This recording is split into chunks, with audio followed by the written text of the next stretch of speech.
මේ තමයි මිනිපේ. ඈතින් පේනවා ලස්සන කන්ද. 18 වංගුව තියෙන්නේ ඔන්න ඔය කන්දේ තමයි. 18 වංගුව තියෙන්නේ.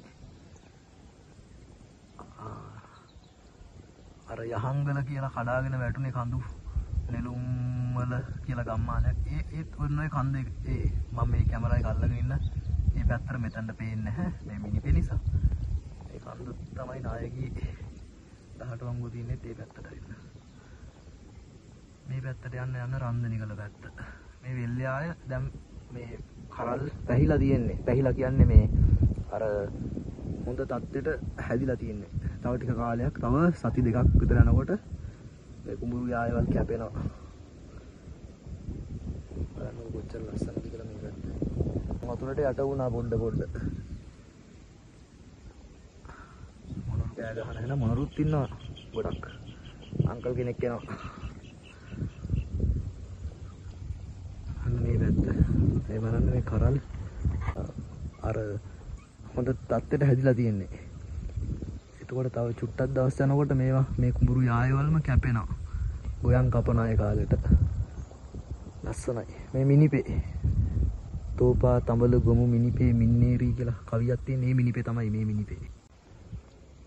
මේ තියෙන්නේ පර්ණ පැලක්. මේ කුඹුරු යායි පර්ණ පැලක්. ඒ පැල දැන් කැලේට ගිහිල්ලා. ඒ කියන්නේ කැලේට ගිහිල්ලාවත් නෙවෙයි ඒකෙත් එක එකව හදලා මට පේන්නේ. නෑ කරල් එහෙම යාන් වෙලා තියෙනවා ඒකට. ලස්සන බලන්නකෝ. තව චුට්ටක් දවස් යනකොට මේ ගොයන් කරල් මේ කුඹුරු යායවලම කැපෙනවා තව ටික දවසක් යනකොට. මේ මිනිපේ හරිම ලස්සනයි මිනිපේ. පහුගිය උනාටු දවස්වල මේ කන්ද තැන් තැන් වලින් කඩාගෙන වැටුණා. ඔන්න මේ අර මේ මෙවුන් එක කෑ ගහනවා. කිරලා කියන්නේ යාට කොහේ ඉන්නවද මන්දා? ඔය හින්නේ කිරලෙක් කෑ ගහනවා. ලස්සනයිද මේ පැත්ත. ඔන්න ඔය ඈත පහලින් මහවැලි ගඟ ගලාගෙන යනවා. ඔය ඈත පේන ඒවා ගම් වතුරට යට වුණයි කියලා ඒගොල්ලෝ මගේ අතින් කිව්වා. ඒගොල්ලෝ යට වුණා කියලා. අන්න අර පැල උඩ ඉන්නේ කවුද කියලා බලන්නකෝ. මේ ඉන්නේ කවුද? අන්න ඉන්නවා මොනරා. අන්න බැස්ස බිමට. එතන තියෙන්නේ මේ පරණ කමතක්. දැන් කමත් නැහැනේ. කමත් වලින් ප්‍රයෝජන ගන්න නැහැනේ. පේනවාද ඒ කමතිස් කහපාට මල් ඇවිලා තියෙන්නේ. බණ්ඩක් හදලා බණ්ඩක් කමල් තමයි මේ පේන්නේ. මම මේ ටිකක් දුරින් ඉන්නේ. එතනත් පැලක් තියෙන. බලන්න කොච්චර ලස්සනද කියලා මේ පැත්ත. අන්න මොනරා දිග ඇරියා.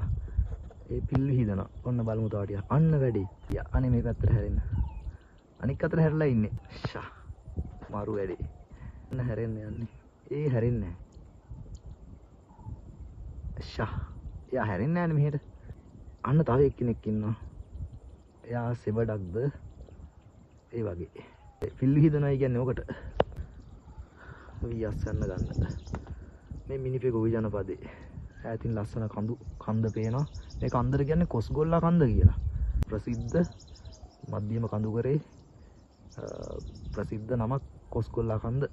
බලන්න කන්දේ අර පේනවද ඩැමේජ් එකක් තියෙනවා. අන්න තියෙනවා ඩැමේජ් එකක්. ඒ කියන්නේ කන්ද කඩාගෙන වැටලා. ඔන්න මගේ ඇඟිල්ල කෙලින් අන්න ඔය කෙලින් තියෙන්නේ. ඒ ඩැමේජ් වෙලා තියෙන්නේ හාන් කුරුල්ලෝ. මේ බලන්නකෝ මේ කුඹුරු වලට වතුර යන ඇලක්.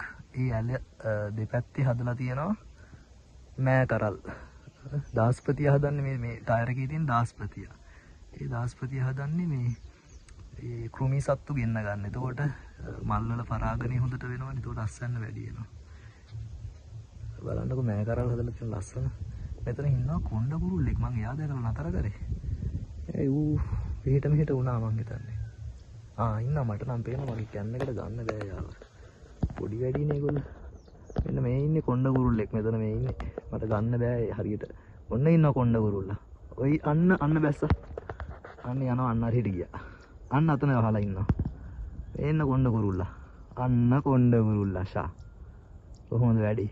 මේගොල්ලෝ සාමාන්‍යයෙන් ජෝඩුව වශයෙන් ඉන්නේ. දැන් මෙයා නම් තනියෙන් ඉන්නේ. බලන්නකෝ වහලා ඉන්න තාලේ. අන්න වහලා ඉන්න කුඹුරු යායවල හැන්දෑවේ ලස්සනට වහලා ඉන්න. බලන්න අර ඈතින් පොල් පේනවා. ගොඩාක් පොල් ගස් පේනවා. කුඹුරු යායට ඉහළින් පොල් ගස්. මේ මහබලි ව්‍යාපෘතියේ වතුර තමයි මේවා. මේ ව්‍යාපාරේ අක්බෝ රජුගේ කාලවල පටන් ගත්ත. දැන් මේක නම් DS 48න් පස්සේ පටන් ගත්ත මිනිපි කියලානේ කියන්නේ. මේ වය මෙන්න මේ කරන්ට් එක එන්නෙත් ඒ රන්දනිකල ඉඳන් එන්නේ. රන්දනිකල රන් ටැඹේ පැත්තින් ඉඳන් තමයි මේ එන්නේ.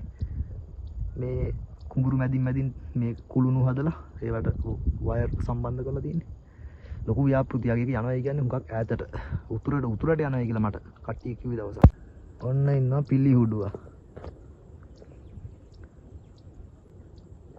අන්න ෆිෂ් කැචර්. උගේ පාට